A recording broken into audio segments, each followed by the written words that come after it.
Welcome back to another episode of Kay Shares Knowledge. Now, in today's video, we're going to be focusing on the topic of what are the rights and obligations of a common law union. In particular, we're going to be taking a deep dive into the definition of a family home.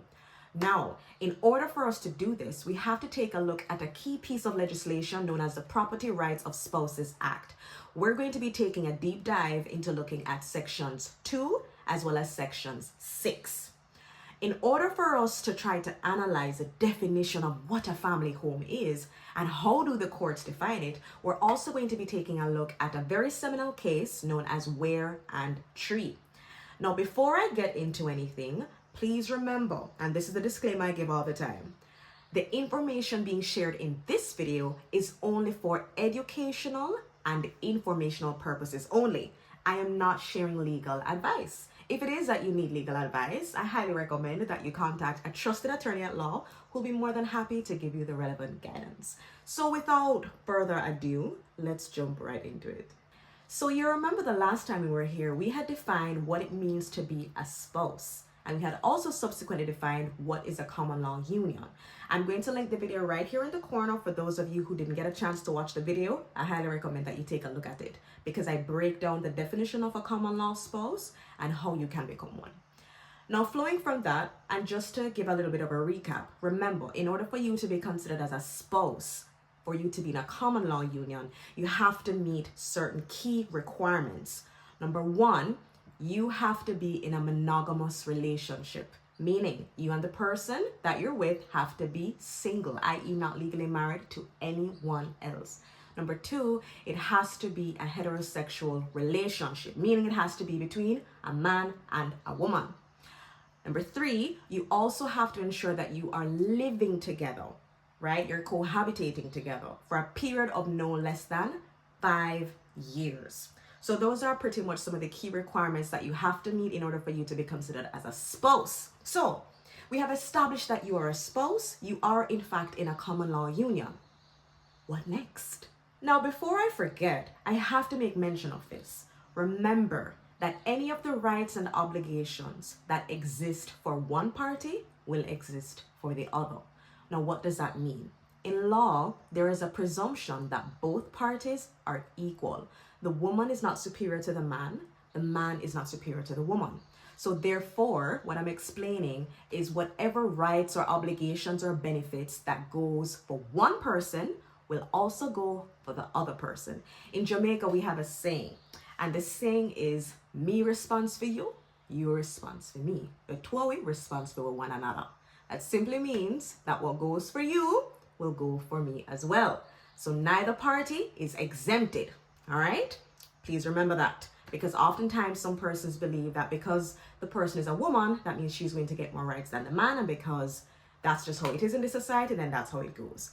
That is wrong. That is a wrong notion to have in law. Both parties are equal. They're viewed the same. So let's try to get into the definition of a family home and why is it important to define what a family home is. So let us say, for example, you and your partner in a common law union, you are happy, things are perfect, life is bliss. But then, for whatever the reason, you and the partner decide to separate. Now, it is upon separation that the definition of a family home becomes very important, and I'm going to explain why. So let's take a quick look at Section 6, subsection 1 of the Property Rights of Spouses Act. It helps us to understand when is it important to define what is the family home. Now, this section reads as follows. Subject to subsection 2 of this section and sections 7 and 10, each spouse shall be entitled to 1/2 share of the family home, A, on the grant of a decree of dissolution of a marriage, or, here is it important now, the termination of cohabitation, B, on the grant of a decree of nullity of marriage, and C, where a husband and wife separated and there is no likelihood of reconciliation. Subsection 2 continues, except where the family home is held by the spouses as joint tenants on the termination of marriage or cohabitation, in the case of spouses and common law unions, caused by death, the surviving spouse shall be entitled to 1/2 share of the family home. Now, what does all of this mean? Let us try to digest it. Let's break it down. Now, first of all, Section 6 subsection 1 of the Act is specific. It indicates that it is upon termination of cohabitation that the right to the family home would be triggered. Now, what is this rule saying? It is saying that if you are in a common law union, right, you have satisfied the definition, you've been living together for 5 years, you're both man and wife, you have a shared family life, all of these good things. And then you decide that you're going to separate, meaning you no longer live together, cohabitation is terminated. You no longer reside with each other. Then it is upon that separation that you become entitled to a 50% share in the family home. Now, in order for us to understand what this is saying, we need to also define what is the family home. Now, for us to get an appreciation of what the family home is, we have to take a look at Section 2, subsection 1 of the same Act. Please remember that this Act pertains to both married couples as well as common law unions. That is why this section speaks about being in a marriage, meaning you get a decree of nullity or you get a decree of dissolution. And it also says termination of cohabitation. Because in the eyes of the law, whether you're married, whether you're in a common law union, when it comes on to some of the propriety entitlements, you both will be on par. Meaning, a marriage and a common law union are on par when it comes on to certain things in the eyes of the law. So, we're going to be taking a look at Section 2, subsection 1, which defines what is the family home. Section 2, subsection 1 reads as follows. In this Act, family home means the dwelling house that is wholly owned by either or both of the spouses and used habitually or from time to time by the spouses as the only or principal family residence, together with any land, buildings, or improvements appurtenant to such dwelling house and used wholly or mainly for the purposes of the household, but shall not include such a dwelling house which is a gift to one spouse by a donor who intended that spouse alone to benefit. Okay, now what is all of this saying? Let's try to break it down as we always do. Now, this section is trying to define what is the family home. What does it look like? So it says, firstly, the family home must be a dwelling house.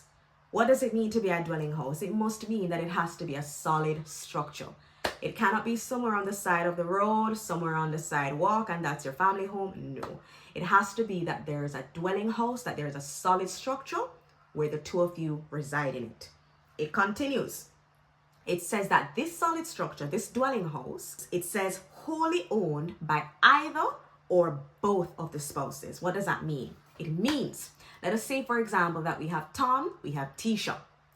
Tisha owns the property by herself, meaning the title is in her name and her name alone. Or another option is for Tom to own the property. So the property is in Tom's name alone. So the property can be in either one of their names alone. What does that mean? It means nobody else can be on the title.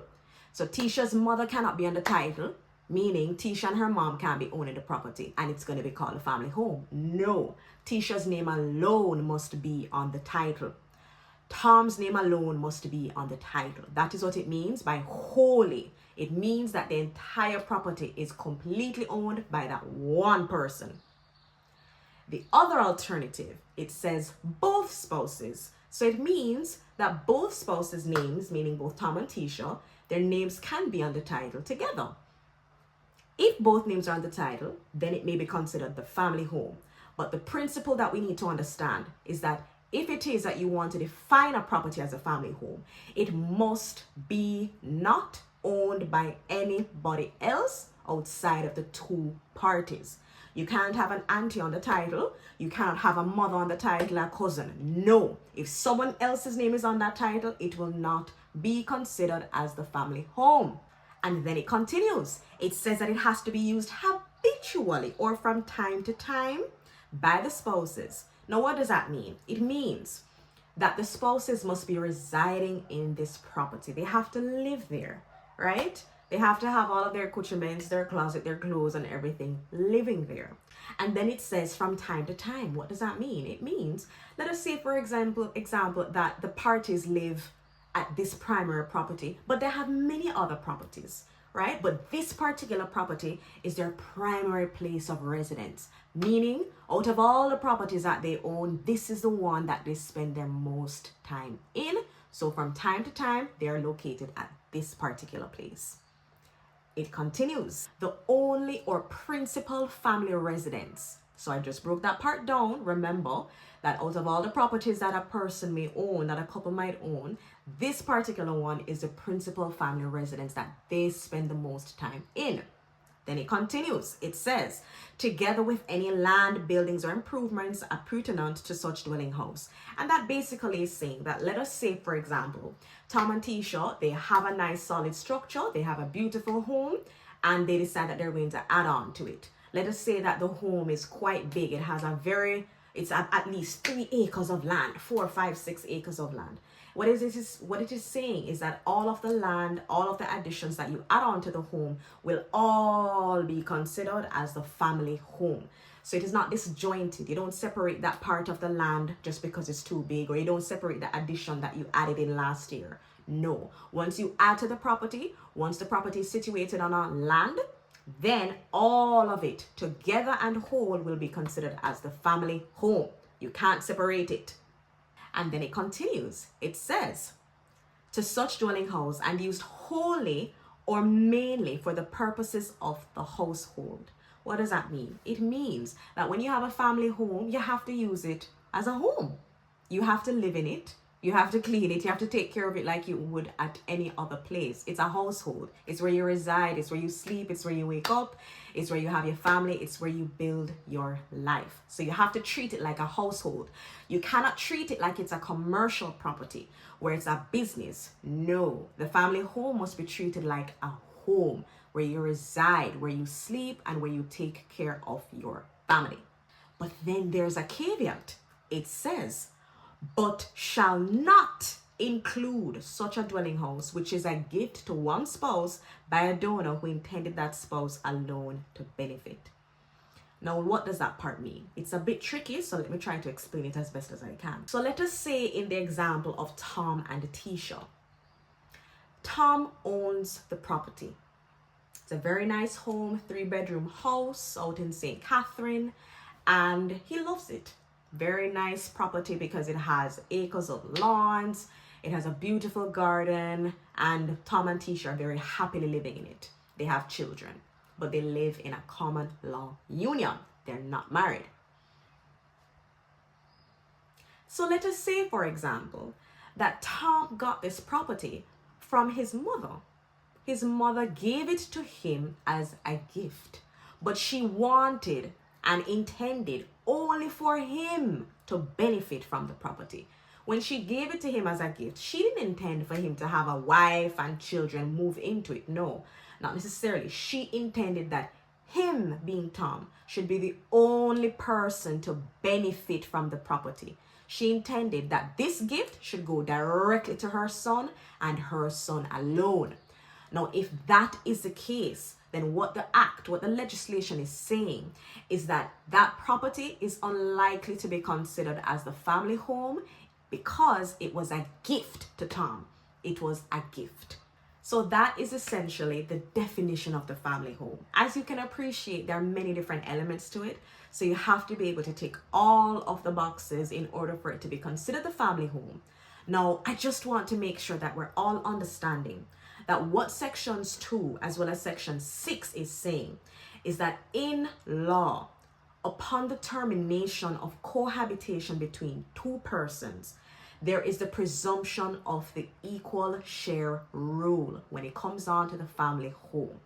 What does the equal share rule mean? It means that once you and your partner have separated, you no longer reside together, you no longer have a shared family life together. It means that once this has occurred, you are likely to receive a 50% interest in the family home that you and your partner shared together. It is an automatic presumption. Now, what this does is it pretty much protects people who live with their partners for several years and who have invested into the marriage, who have invested into the common law union, who've invested in their family life, because it allows them to have some degree of legal certainty that at least because they have been with this person for X amount of time, they can leave with something, right? Because they have also invested in the union. Now, this presumption of the 50% rule, meaning the equal share rule, is applicable to both the man as well as the woman. What does that mean? Let us say that Tom and Tisha, as I said, live together, they cohabitate together, common law spouses. Let us say that Tisha is the one who owns the property. After 5 years, let's say after 7 years, Tom and Tisha, they were happy, everything was going good. And then they decided, you know what? This relationship isn't working out anymore. Let's separate. What the law is saying, and listen very carefully, is that Tom, even though Tisha is the one who owns the property, Tom will be entitled to a 50% interest in the family home owned by Tisha. It means that Tom has a right to 50% interest in the property. The law is clear. It is abundantly clear. Both the man and the woman have entitlements under common law. Both parties have an entitlement. The woman is not superior to the man is not superior to the woman. So now we turn to the case of Ware and Tree. Now this case is going to help us to analyze how do the courts look at the definition of a family home, because remember that's what we're focusing on here. What is a family home? What constitutes as a family home? So this case focuses on the jurisdiction of Jamaica, and it pretty much involved a woman and a man who were married. Now, granted, they were married, and I know that we've been speaking about a common law union, but remember that when it comes on to a common law union and a marriage, the two of them are on par when it comes on to proprietary entitlements. So, here's a storyline. So, this case involved a man and a woman who got married. The woman was American and the man was Jamaican. Now, the woman didn't live in Jamaica per se. In fact, she lived in the United States. But what happened was that whenever she would come to Jamaica, she and the man would live at this particular property. Now, she, as I said, didn't reside in Jamaica, but she would visit the island at least 3 times a year, and she would stay here for about 3 to 4 weeks each time. Now, what she did, she bought a piece of property, and the man had built on the property using his proceeds from cultivating the land. So he was pretty much a farmer. She bought the land, he cultivated on it and built on it. Now, what happened was that the marriage eventually broke down. So the question before the court was this property considered as a family home for the purposes of the Property Rights of Spouses Act? Meaning, if this was to be considered a family home, it would mean that both parties would automatically, because of the presumption of the equal share rule, so both parties would automatically get a 50% interest in the property. Now, the court had held that even though the woman didn't necessarily reside in Jamaica for a long period of time, and she was only visiting, right? The court observed that fine, she was visiting, but the truth of the matter is that whenever she did come to Jamaica, that was the place of residence that they would stay at, meaning it was their principal family residence. So it broke it down in the eyes of the law. The court is clear that the two parties do not have to be residing at the property 24/7 in order for it to be considered as a family home. No, once you can simply show that whenever you spend time with the person, that this is where you spend time together, then that will be considered as a family home. So you don't need to be on the premises 24/7. You can leave and go, as long as whenever you spend time together, that is where you do it. So this case pretty much shows that the threshold for defining what a family home is a bit low in the eyes of the law, once you can meet those requirements. Now that takes us pretty much to the end of this video. I hope that you found this information useful as it relates to the definition of a family home and who can qualify to get it. Now, please stay tuned for the next part of this video because I'm going to be going more in depth as it relates to more rights, more obligations that can exist under a common law union. Thank you for watching. Take care.